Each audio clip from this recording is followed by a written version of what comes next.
Hi everybody, Mitchell here. I just wanted to forget myself for a minute and just drop in and make a video for everybody and say hi. Um, I'm doing okay. Still waiting for my visit with my primary doctor, and it hasn't been easy. Um, I'm going to probably make part 2 of my story. Everybody has been asking, well, not everybody, but a lot of people, because some people are new, and maybe I'm just not showing up on some people's feeds because they have no idea what happened to me. So let me start this by saying I've been fighting this battle since roughly 2006 or 7. So it's been a while and very long and tedious and difficult. It started off as a dog scratch on the top of my foot, and the scratch didn't heal like it should have. It scabbed up and proceeded to get very infected and red and gross, and even the slightest breeze couldn't touch it. I'd be in screaming pain. I had to go to the ER, and I had it scrubbed, and it took 3 people to hold me down. The infection continued to spread. It turned into this gross, crusty, brown-looking weird thing, and it just slowly creeped up my foot. And I went to see a doctor. I think he was a podiatrist. This all happened in Oklahoma, by the way. I'm no longer in Oklahoma for various reasons. But, yeah. I went to this podiatrist, and he proceeded to scrape my foot with a scalpel.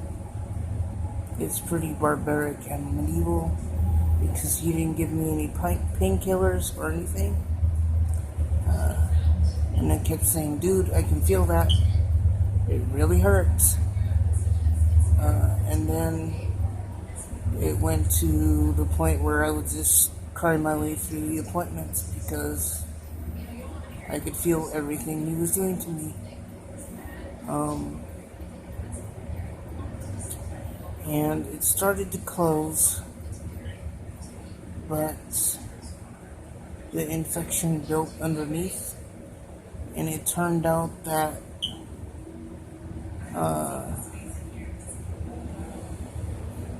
they really couldn't place what the infection was. It wasn't MRSA or anything like that. I'm not diabetic. I'm actually extremely healthy. But then finally, I found a physician's assistant after that doctor basically snapped at me and said maybe I'd be better off without my foot because everybody just wanted to amputate my foot off and didn't even want to try to treat me at all. And so I went into this physician's assistant's office basically in tears and a mess. And she treated my wound like it was a burn because she had burn experience. She treated it with Silvadene, and we soaked it and wrapped it up, and it healed up in a few months, like maybe 4. But then it was sort of a domino effect due to a limited mobility that I had because of the foot injury. And I got, I guess, it would be classified as some sort of bed sore, but it was a little bit more involved in that. It wasn't just a ordinary bed sore. It turned out it ended up being a 30-inch wound right where your bottom meets your leg, and that landed me in the hospital. I went to 2 different hospitals in 3 months, and one was about 2.5 hours from home. Uh, they pretty much just, one was a long-term care facility. They didn't do anything with me there. They just fed me and took care of me and did wound care and things like that. But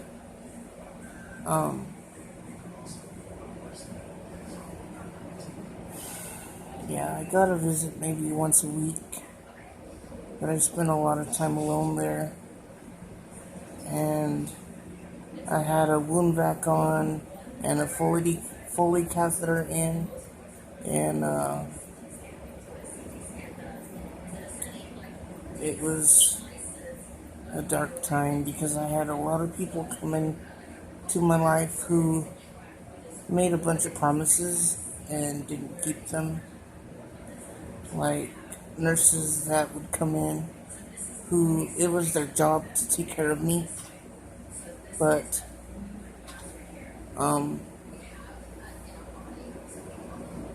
they would refuse to touch me, and they got paid regardless, so it didn't matter.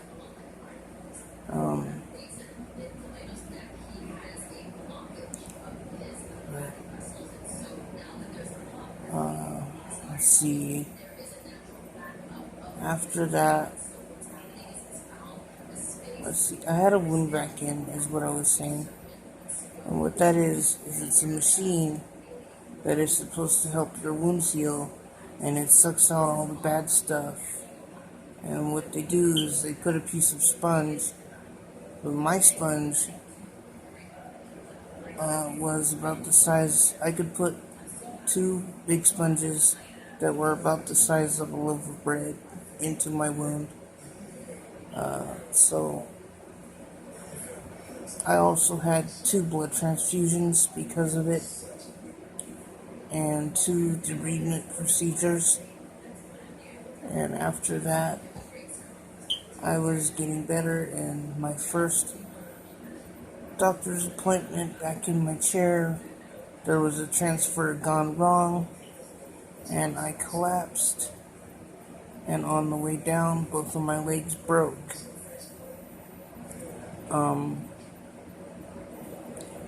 I ended up in the ER on morphine, facing emergency surgery.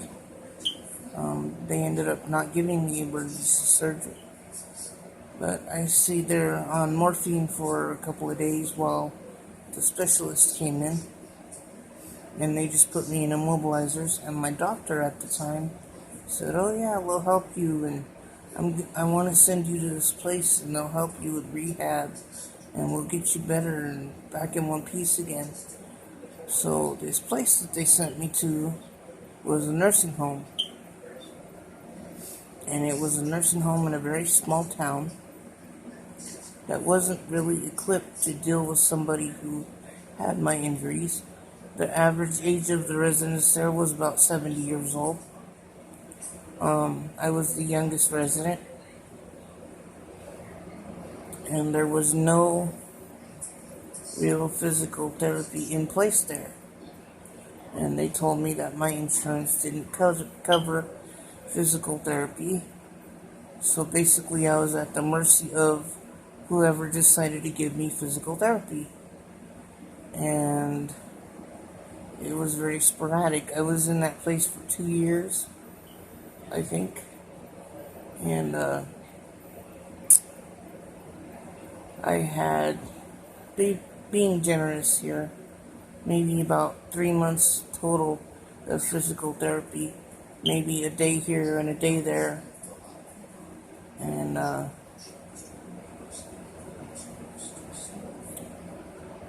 eventually I left the nursing home. I'm skipping because I still have to make part 3, and part 3 is going to be more about what my experience was like.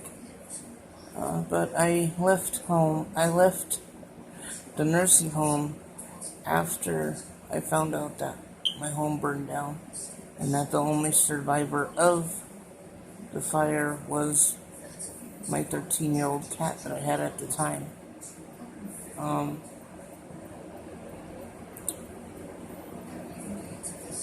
And that's a whole other story within itself. It didn't go well at all. In fact, we ended up getting scammed. I didn't get one single donation to my fire GoFundMe. It was just really bad. And my equipment that I had, my trapeze bar, and my lift, and my wheelchair, everything burned in the fire. And nobody would replace it because it hadn't been 5 years yet. So basically, I felt like Oklahoma gave up on me. So we ended up leaving Oklahoma just so I could get, one of the main reasons was so I could hopefully get some help from somebody. So we moved here back to California, where I'm originally from. Not the same area, but I've been here for maybe a year or two. I don't know. But it's been better than it was, but it's still pretty challenging with my insurance. Trying to get the help I need. Thankfully, the support team through my insurance is extremely helpful when I have issues. The care team is what they're called, I believe. They're very friendly and really helpful, and most of them are respectful of my identity.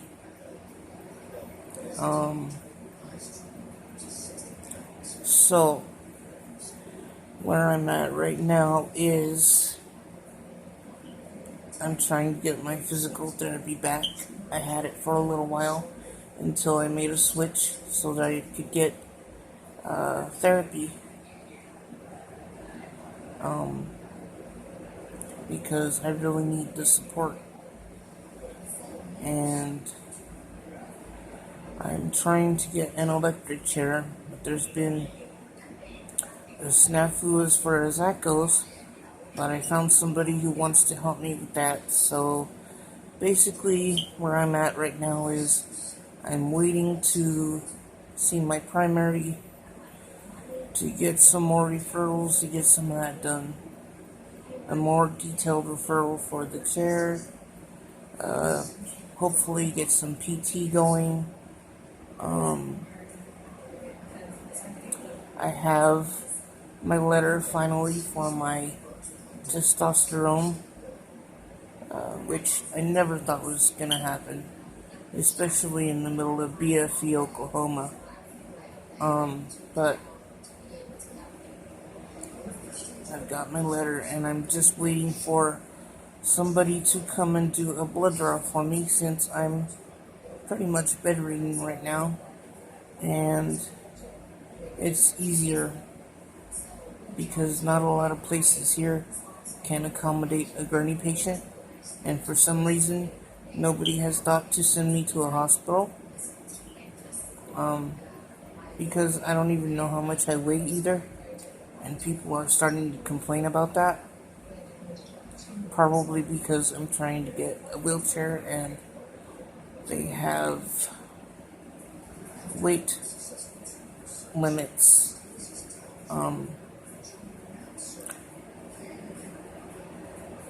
So I'm dealing with that. It's just a lot for me right now. Usually I'm really, really upbeat and positive, and I'm still trying to be. I'm just in a rough spot right now, so I appreciate you all listening to me and bearing with me and trying to help and just being there for me. It means a lot because when I'm feeling invisible like this, I feel like just nothing matters to anybody and nobody sees me, and who would care, what happens to some dude in a bed. But I'm still fighting. People have tried to get me to give up and just grieve that I'll never walk again and whatever, but screw that, because they don't know anything. I've already walked before. It's been a while, but the last time they told me that, I walked. Because I had some friends willing to help me regardless of consequences. We were kind of on the DL, trying to get stuff done because my health mattered, So that's a little bit about what happened to me. I think I got it all. But if you have any questions about anything, don't hesitate to ask. I will answer. And I just wanted to do this, and part 3 is coming. I'm going to tell in detail what my experience was like in a nursing home as a transgender man. And if you have any problems with this, do not watch part 3, because I'm not going to pull any punches here. Because if people don't know, then nothing's going to change. But I'm about to end this here because it's probably pretty long. But I just want to say, I know a lot of you are going through some hard times like me. But you can do it, and I'm proud of all of you guys for just waking up and facing the day like a boss. You can do it. And I'm in a brand new group that's really cool, so maybe I'll start doing videos in there too.